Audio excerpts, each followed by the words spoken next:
Hello. Hello. Can you hear me, Shanti? hmm So happy that you're here to host this.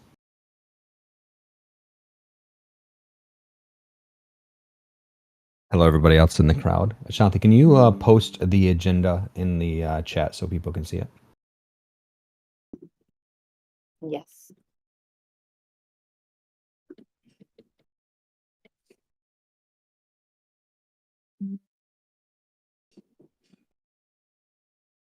You might have to make it available to everybody too for viewing.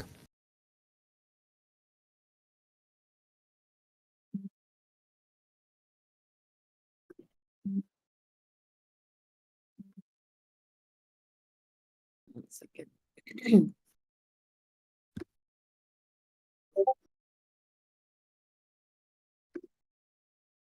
Benny, are you recording this? This is up and going?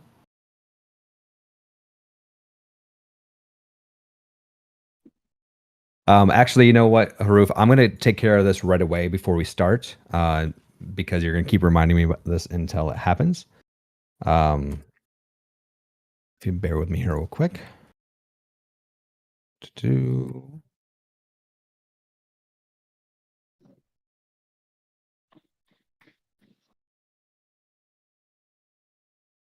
think it's the top 20. Am I correct, Haruf, that I have to read? That was what the requirements were. Okay. All right. Before we start this roundtable, one of the proposals and grants that were accepted and put through, there was a requirement on there that involved me. I didn't know about it, and Haruf now brings it up every single time that there is a open space and that there is a requirement I need to do. So I guess I will do this so he can stop asking me to do it. But it's pretty simple. He asked me to name off the top 20 of the NFT projects for the entire overall NFT games. Just a reminder what the NFT games were. We ran a competition over an 8-week period. What it ended up being, I believe. I think it was 8 weeks. And so the projects competed in everything from the initial sale, the market sales, meaning that like the secondary market, the amount of shill, how well the actual projects talked about their project, and it was an impression-based metric. And then the final one was the utility score, so that everybody had the opportunity to present a project that was rated and graded. And this is the final top 20 that will, I believe, have to be followed by a moment of silence to appreciate everybody that participated. This is once again part of the requirement, so I would love to participate in this. So first place, we have actually. I'm going to start at 20 and go up. I think that's usually how it goes. So, so at 20th place, we had the 8-bit hearts. This is by Rumi. It was amazing pieces of 8-bit hearts in different colors, and I believe I had a American flag one, really exciting. We have 19, the Pizza Pals. These are little mice that had pizzas. That was really cool and really neat. Then the good old at 18th, you had the War Buddies, which is from the famous Doofy or Buddy Man, where he has a very unique art style, and he usually makes fun of everything he did. But these War Buddies didn't have any satire in it, sadly. But I'm hoping that satire comes back. Then we had the Basic Buddies, which is a very or part of a collection of a very popular project over on Algorand. They had 17th place. 16th place were the extremely well drawn Flemish kits. This is from the artist Block Runner, who has done Flemish Giants and then Flemish Clones and now Flemish kits. And these ones were the smaller version, younger versions, a little bit of a teen angst. 15th was the Dragonfly eggs, the good old TD, the dragon, led by them, and they have a community that teach people how to do DeFi, and they release a set of eggs that will hatch into, I believe, a special kind of dragon eventually on mainnet. And so if you hold one of those, it'll turn into a dragon. 14th, you have Pixel Mob. This is our friends over from VeChain, came over and did another 8-bit collection of little minotaurs. I think they're minotaurs or cows. I think they're minotaurs. Very cool. 13th, we have the Biotech NFT collection. This is AI generated by our friend Ludo. The reason why he got so high is because he ended up doing really well in the utility portion. Didn't really do that well in the other 3 categories, but that one really pushed him up to 13. So great job, Ludo, on that one. 12, Shiba Voyagers. Of course, the little cute little dogs did a really good job there. 11, Tiny Horse, who did end up really, really, really well in the initial sale. It's pushed them really up, and having a great collection like that on Voice was amazing. 10th place, Chris Bros. We had the little animated. It's like, imagine if somebody drew me, but like animated running, but also a little person. That's what this entire collection is. And Dale did that art, which is really cool. 9th place, he had Cyber Squirrels. And this was also AI, but this is a extension of the Algo Squirrels. And Algo Squirrels, the one actually leading that. And then 8th place, we have the empty cassette cases. This is actually a really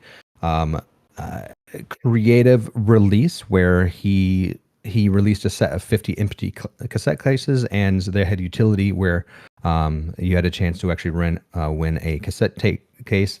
These are actually all actual photographs with a bunch of, I think, polarization or some really cool photography techniques, and it was great. It's a project there.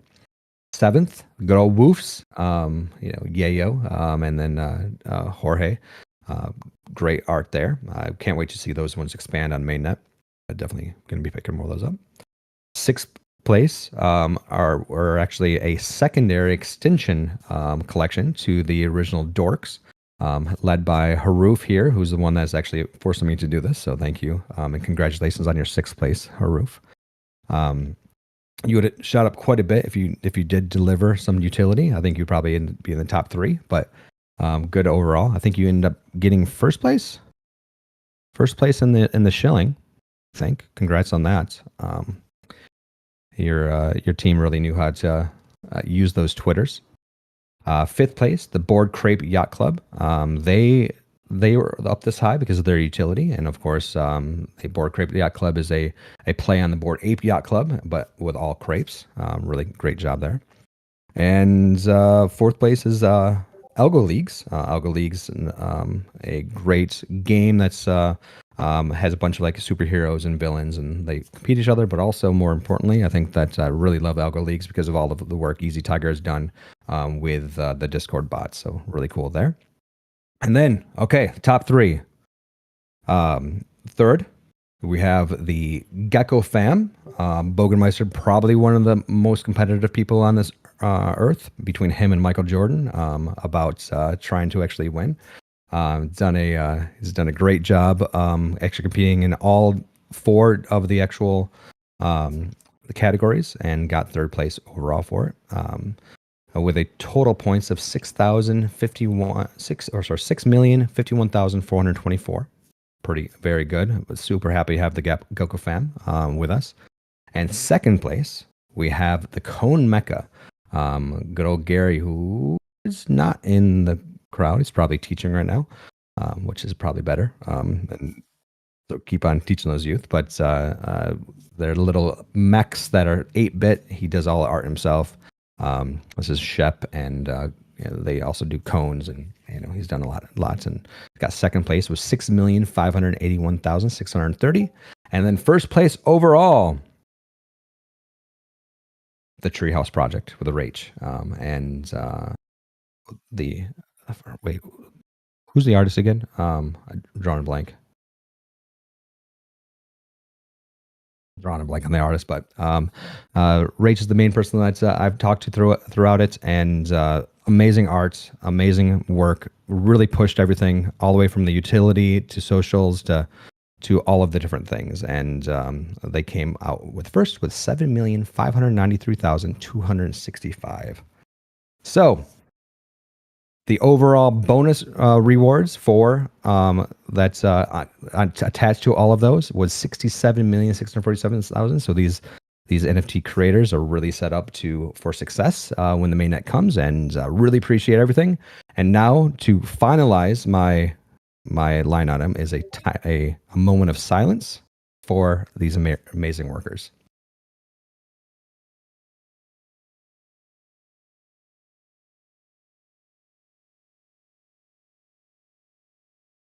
Okay, now that's good enough for me. So Aruf, you can't ask me to do it at all anymore. So thank you so much. Now we can keep going, and I apologize everybody else if that was too boring for you. But duties are duties. We have to do things. As always, this is our weekly roundtable. The point of this is to actually communicate. It's not to just sit and get a report, because if you guys don't come up and communicate and actually answer questions and explain what's going on with your participation there, we won't have these anymore. I warned you last time, and then people started coming up. So I'm really serious because we do already have the bi-weekly reports on Spaces, so we can just do the reports there. But you're here because we want your voice. We want you to jump up. We want you to raise your hand. If you're building on something really cool, if you're building something really cool, I want you to actually give an update. I heard an update actually from Kibisis earlier today, but I don't see Kibis in there. Maybe they won't say anything. But anyway. But one thing that's really want to actually remind everybody, I used to do this every week in the governance, but I'll do it now. Voy is not me. Voy is not the core team. The Voy is us. We are all communities. We are all participants. Voy is named Voy because means this is you all.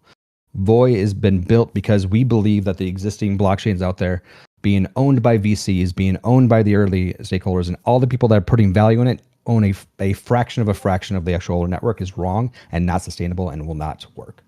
It's a lot easier to do it that way, but we are willing to do it the harder way, to do it the right way. I'm not your policeman. I'm not the one actually to tell you what to do. And it's not really sustainable and scalable for something like that. So what we've done is we've established values.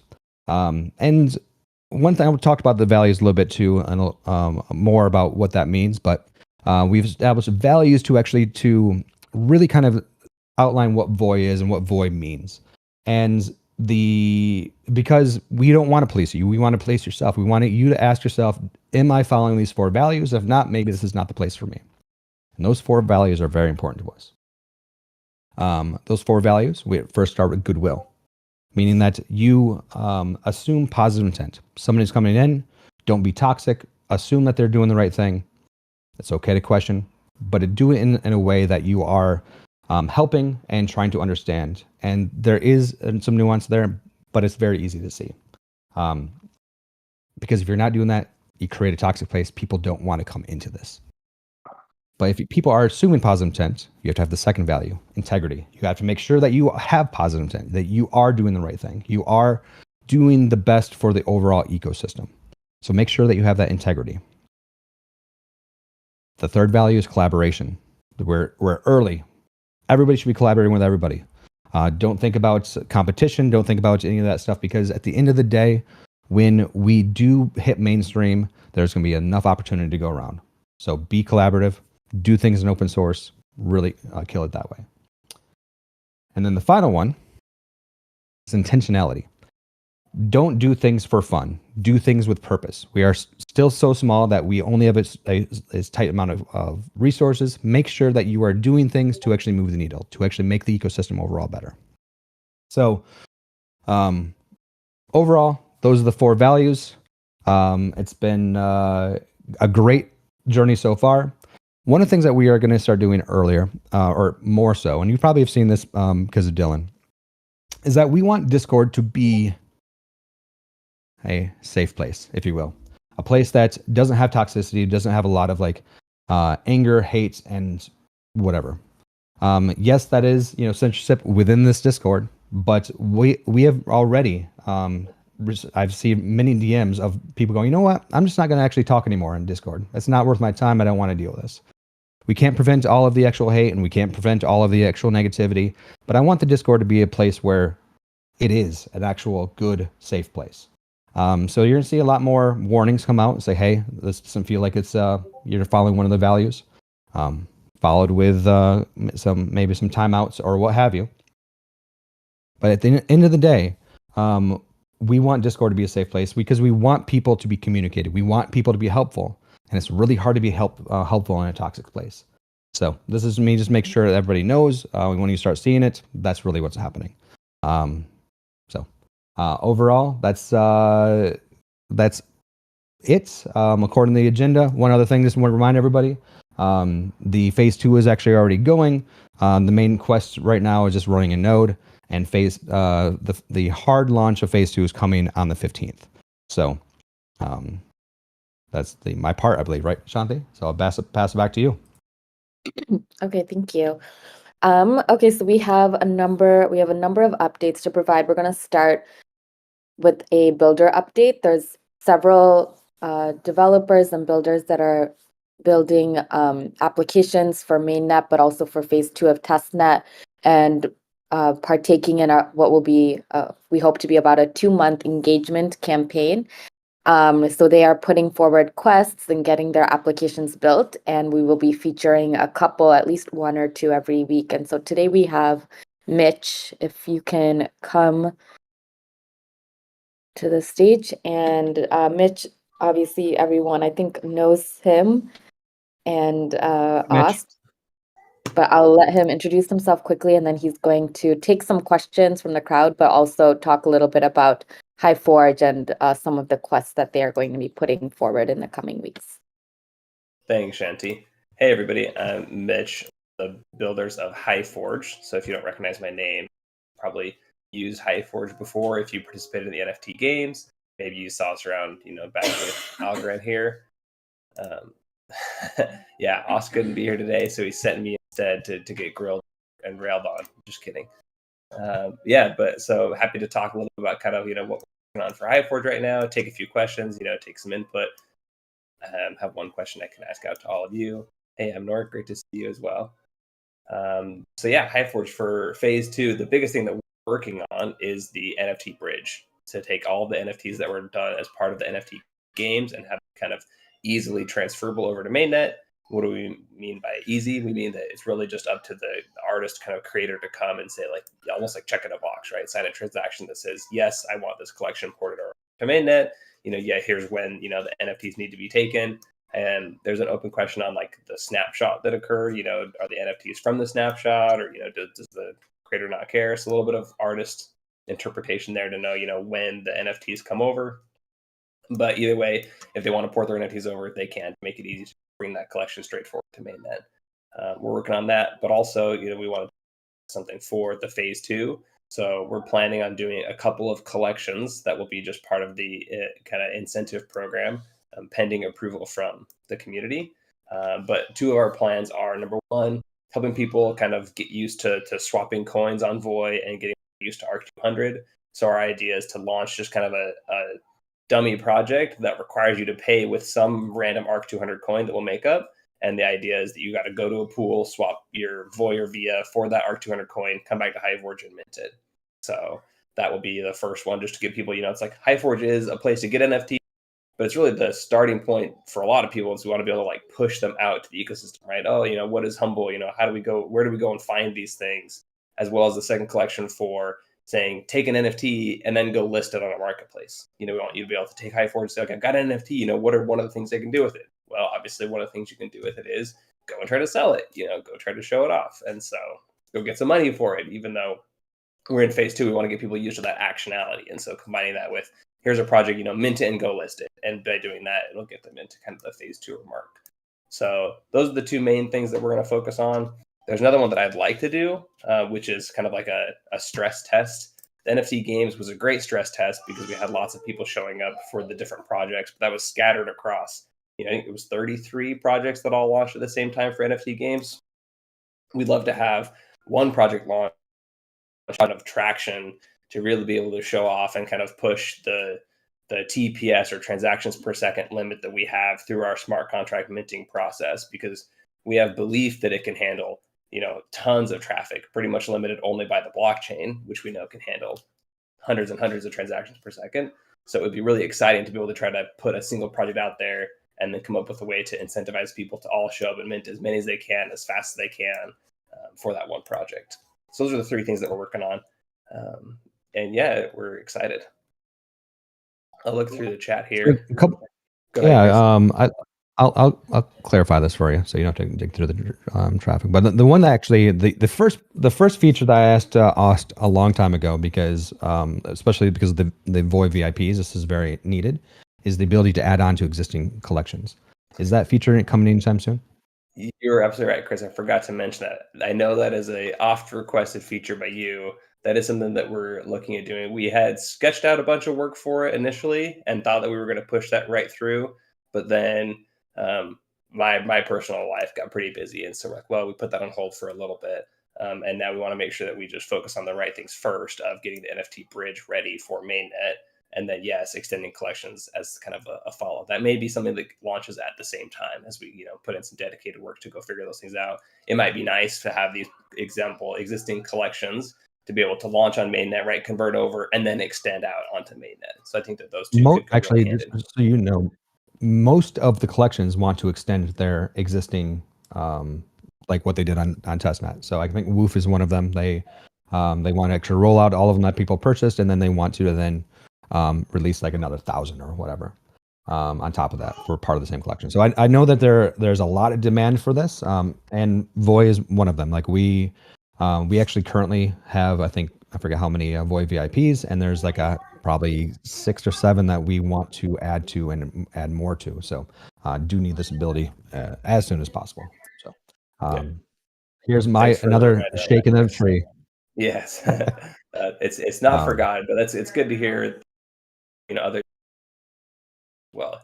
more people that ask for something, the easier it is for us to be able to say, okay, yeah, this comes first, right? So that's always helpful to hear. I think Taco had a good question. Is why do you guys care so much about NFTs? Why are you building, like, why did you build Highforge? Why are you actually making this better? Oh, there's a whole lot of history. Yeah, well, it starts really kind of back in what we clarification. I joined Algorand because Ost was involved in Algorand, and he had followed Algorand for a couple of years before he started building it. And he told me that he would read the smart contract docs and then just dream about building a fun application. And so finally one day he had some kind of really good bandwidth, and he's like, hey, let's go do a thing. So many of you may know we started AlgoSeas, which was like a interesting, blockchain based idle game. Anyways, once we got in there though, we kind of started playing around the NFT world, and we saw just, again, no knock on anything that's happening in Algorand or was at the time, but like we really didn't like the shuffle mechanism that we saw. Number one, like the very first version, it was just like you went to opt in and you could see exactly the asset you were going to get. Everything was pre-minted, and it's just like, oh, I don't want that. Well, just try again. And, there was a little bit of like kind of steps people made to try to make that a little bit better. Degen mode, if are familiar, it's like you sign 8 transactions and then some backend system gives you one of the 8, but still you have some sense to know what you're going to get because the 8 are all still listed there. And so for us, we just felt like that was a huge system that not only is gameable, but people who are super tech savvy can, really have a leg up over anyone who's not tech savvy.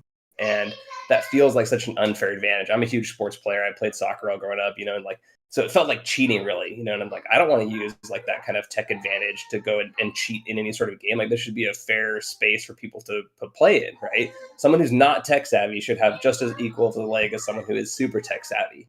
And so we kind of set out initially to say, okay, well, how would we build this is gameable at all? And that's kind of what we started coming up with. And it was in preparation of an NFT project that we wanted to launch ourselves, part of that same game called the Algo Skulls. And so we kind of started building out the system. And as we built it out, we're like, this is pretty cool. We like what we're building. We like the way that we're going to distribute this NFT set. Why don't we make this available to everybody else? How do we build this as a platform that can then be extended? And so I think it was July, it was a year and a half ago, almost 2 years ago now, that we like launched those skulls. And then it took another like 4 months of work to really get like the first version of HiveForge. Turns out it's much harder to, turn around and externalize something you've built yourself. But we felt like it was worth it because we really just wanted to have that, clean experience, needed to be fast, kind of get the blockchain out of the way, let people just show up and be able to enjoy the experiences. And so that was kind of the impetus for us wanting to build out HiveForge. And then, we got hit with like the MyAlgo hack, which actually made launching projects really hard because we lost the ability to do logic sigs on Algorand.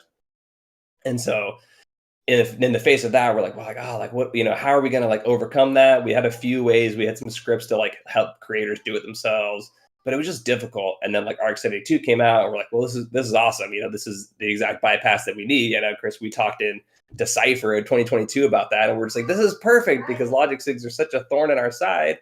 And then, we were trying to push it and didn't really get much traction on Algorand. And then we're like, well, okay, like Void's a great chance to be able to go and push some new tech and, really try to innovate and do something new. And so for us, it was easy to be able to say, great, let's go make sure that it's, Void compatible. And so they started us over there. But then lastly, it was like, okay, so now we got these like two forks though. Some of you may know we don't actively support the Algorand HiveForge anymore. For this reason is it's two very different techs, right? ARC-72 for minting projects exists. That could easily be deployed, elsewhere, but there's no other Algorand ecosystem support for it. And so it doesn't make sense for us to try to push that on creators if there's no ecosystem support. And so like, well, it's easy now then to say, okay, well, HiveForge can be working great on Void and we're happy to support. And, that's kind of the journey of how we got here. Amazing. You and us have done amazing work with HiveForge so far. I'm getting a lot of kudos in the actual chat for all the hard work you do. So make sure you read that and get those endorphins from building stuff that people love. Will HiveForge have any tool to update existing artwork, or is that likely to require a different tool? That's a good question. So yeah, we've talked about that. We definitely force people to stay in. The idea with HiveForge is always like you show up, you mint the collection, and it's yours, right? And so if someone believes they can always, do a better job if we're not moving fast enough, it's like we welcome anybody to be able to come and build on top of it. The collection belongs to the creator, and so you're never boxed in when using HiveForge. But we would like to do that. I think it's like obvious functionality, and even number one things like someone type out a thing, or they find some art that's messed up and they want to fix it. And so there definitely are advantages to that. It's something that's on our list, but obviously, as I mentioned earlier, like we've got a bunch of other things we're actively building first. So, Right on. And it looks like Taco had a small request to be able to modify the actual numbers of the NFTs because I actually ran into the situation as well with when I minted out the like the POAPs on it, and the NFT numbers didn't actually match the number that was in the NFT, and that was difficult. Yeah, and, I remember that. Taco mentioned that because Bored Crepes match a Bored Ape. I believe they had issue there as well because Bored Apes start with a 0 and Bored Crepes start with a 1, so it's off by 1 error. Yeah. Well, I don't know if we could. We have a bit of a fix to be able to like bump the number down later. So instead of starting at 1, we could start at 1,000. This was built for someone else who like wanted to like launch a second but keep numbering their collection the same way. We could probably do the same logic to bump it back by 1. So Tacos, if you would have reached out to me, we might have been able to work something out. Because we do have some existing logic for shifting the number. Chris, yours was like a randomization problem. Exactly. Yeah, mine was different. I wanted to tie the actual number to the randomization, but whatever. Yeah, which No I big guess deal. that's a debatable feature. For us, it was like we thought that was kind of like this randomness. You upload a collection, and not even going to come out at number one, which makes the mint process fun for you as well, right? You're like, which one is it going to be? But for something like your PO apps, that obviously doesn't work well because maybe the order not only doesn't not matter, you want ordering. So I think one of the things that you could do, probably to a good solution and probably an easy way to fix this, is to allow for people to, when they upload the metadata, one of the fields to be the actual number. Where it's like, because you're actually uploading all that metadata tied to things to actually just say, okay, well, this is the number I want, and you can just abide by that. That makes sense. I mean, we already parsed that metadata to stick it on the JSON. It wouldn't be bad to lift that out, and be able to have that available. Anyway, cool. Well, that's all. Like, I mean, honestly, like, we really appreciate you guys being builders here. You guys have done great work so far. Glad that you're continuing. Glad that you guys got the big grant that rolls into the mainnet. So looks like you're going to be here forever. So congratulations. We're not life partners. Excited. Yep, we love it. So yeah, we're happy to keep building. Thanks for having me. Thanks, Shanti, for reaching out, and Chris for monitoring. I got to jump to a call, everyone, but thank you so much for letting us be around. Talk soon. Ping us in the Hypeforce channel if you have any more feedback or questions. Thanks, Mitch. Awesome. Thanks, guys. Okay. So next, Benny is going to provide. Dylan is not here today, but he will be providing an overall community and marketing update.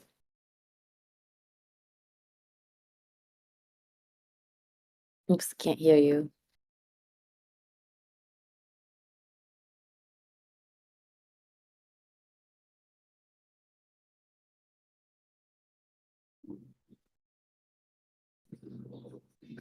I think Benny is recording. I don't know is it possible for us to ever hear him? Did we actually figure out a great solution to not have to hear Benny anymore? Does it work now? Benny, you must now record all meetings going forward. Does it work now? Nothing. It's not working now. Okay, well, it's because you're recording.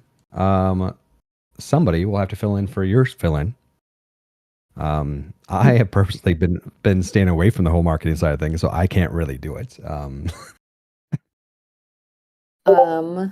He gave me some bullets here. Wait, maybe in the meantime, let's have Bill, can you do the legal update?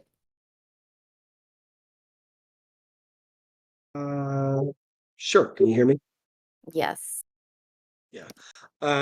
Legal update is a good one. We're generally done with the formation of all the organizations that are necessary for the foundation and for the technology side of things on our side of the ledger.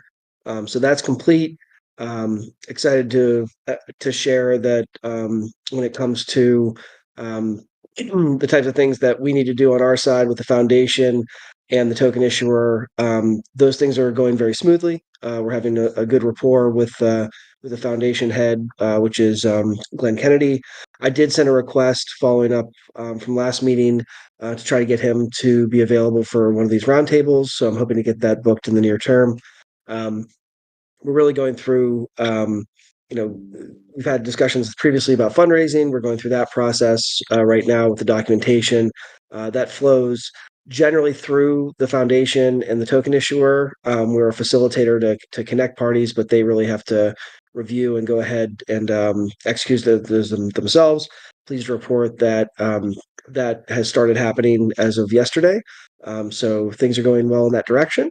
So long story short, we're getting to the point where a lot of the legal stuff is really kind of irrelevant, and it's more so just the community building, the developers, the engagement, etc.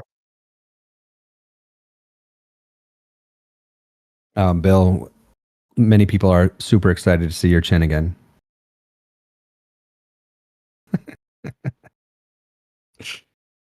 Amazing. Yeah, I'm really excited for everybody to actually say hi to Graham. He's actually been extremely helpful and really supportive and responsive so far. So he's really doing his job very well. So super excited about that. Yep. This is. Are you want to try again, Benny?